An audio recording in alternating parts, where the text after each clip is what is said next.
The image of this narrator has been altered to protect the identity of the person's safety and well-being while on camera. This is not who you think it is. I was a witness to all and I am now in the witness protection program. I am covering my identity to protect myself, as I know the truth, and am still worried about the retribution of wandering Romans. In the year 476, the last Roman emperor, a 14-year-old boy named Romulus, was ousted by German forces. Roman power in the western half of the empire had disappeared. The eastern half of the empire, which came to be called the Byzantine Empire, not only survived but flourished. It preserved the great heritage of Greek and Roman culture for another 1,000 years. The Byzantine emperors ruled from Constantinople and saw themselves as heirs to the power of Augustus Caesar. The empire endured until 1453, when it fell to the Ottoman Turks. Even though Rome's political power in the West ended, its cultural influence did not. Its ideas, customs,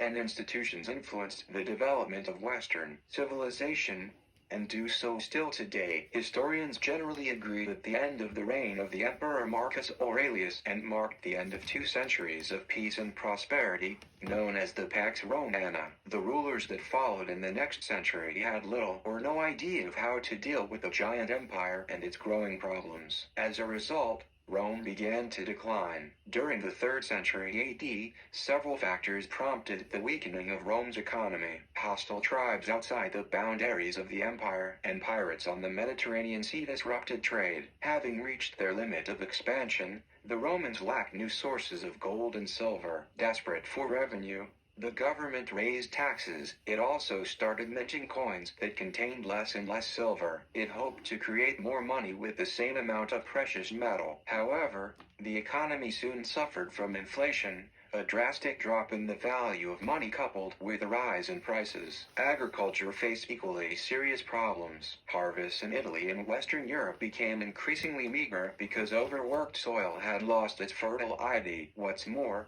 years of war had destroyed much farmland. Eventually, serious food shortages and disease spread, and the population declined. By the 3rd century AD, the Roman military was also in disarray. Over time, Roman soldiers in general had become less disciplined and loyal. They gave their allegiance not to Rome, but to their commanders, who fought among themselves for the throne. To defend against the increasing threats to the empire, the government began to recruit mercenaries, foreign soldiers who fought for money. While mercenaries would accept lower pay than Romans, they felt little sense of loyalty to the empire. Feelings of loyalty eventually weakened among average citizens as well. In the past, Romans cared so deeply about their republic that they willingly sacrificed their lives for it. Conditions in the later centuries of the empire caused citizens to lose their sense of patriotism. They became indifferent to the empire's fate. Remarkably, Rome survived intact for another 200 years. This was due largely to reform-minded emperors and the empire's division into 2 parts. In AD 284, Diocletian, a strong-willed army leader, became the new emperor. He ruled with an iron fist and severely limited personal freedoms. Nonetheless, he restored order to the empire and increased its strength. Diocletian doubled the size of the Roman army and sought to control inflation by setting fixed prices for goods. To restore the prestige of the office of emperor, he claimed descent from the ancient Roman gods and created elaborate ceremonies to present himself in a godlike aura. Diocletian believed that the empire had grown too large and too complex for one ruler. In perhaps his most significant reform, he divided the empire into the Greek-speaking East and the Latin-speaking West. He took the eastern half for himself and appointed a co-ruler for the West. While Diocletian shared authority, he kept overall control. His half of the empire, the East, included most of the empire's great cities and trade centers and was far wealthier than the West. Because of declining health, Diocletian had to retire. However, his plans for orderly succession failed. Civil war broke out immediately. By the year 311, 4 rivals were competing for power. Among them was an ambitious young commander named Constantine, the same Constantine who would later end the persecution of Christians. Constantine gained control of the western part of the empire in AD 312 and continued many of the social and economic policies of Diocletian. In the year 324, Constantine also secured control of the east, thus restoring the concept of a single ruler. In AD 330, Constantine took a step that would have great consequence for the empire. He moved the capital from Rome to the Greek city of Byzantium, in what is now Turkey. The new capital stood on the Bosporus Strait, strategically located for trade and defense purposes on a crossroads between west and east. With Byzantium as its capital, the center of power in the empire shifted from Rome to the east. Soon the new capital stood protected by massive walls and filled with imperial buildings modeled after those in Rome. The city eventually took a new name, Constantinople, or the city of Constantine. After Constantine's death, the empire would again be divided. The east would survive.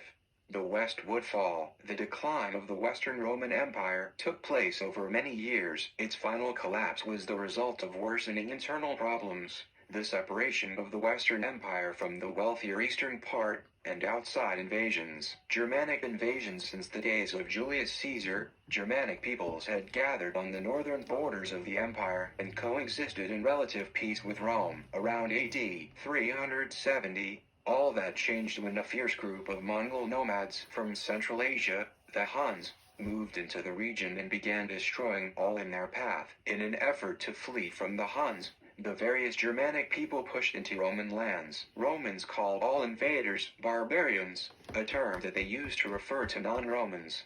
They kept moving through the Roman provinces of Gaul, Spain, and North Africa. The Western Empire was unable to field an army to stop them. In 410, hordes of Germans overran Rome itself and plundered it for 3 days. Attila the Hun. Meanwhile, the Huns, who were indirectly responsible for the Germanic assault on the empire, became a direct threat. In 444, they united for the first time under a powerful chieftain named Attila. With his 100,000 soldiers, Attila terrorized both halves of the empire. In the east, his armies attacked and plundered 70 cities. They failed, however, to scale the high walls of Constantinople. The Huns then swept into the west. In AD 452, Attila's forces advanced against Rome, but bouts of famine and disease kept them from conquering the city. Although the Huns were no longer a threat to the empire after Attila's death in 453, the Germanic invasions continued. So with that said, how ironic is the name of the last emperor. The last Roman emperor,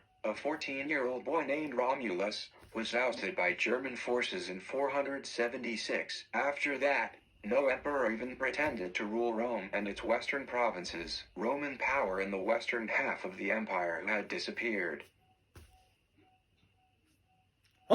Was that good? Do you think they'll realize that Romulus was Romulus at the end and Romulus in the beginning? I hope they don't think, oh my gosh, it's still on!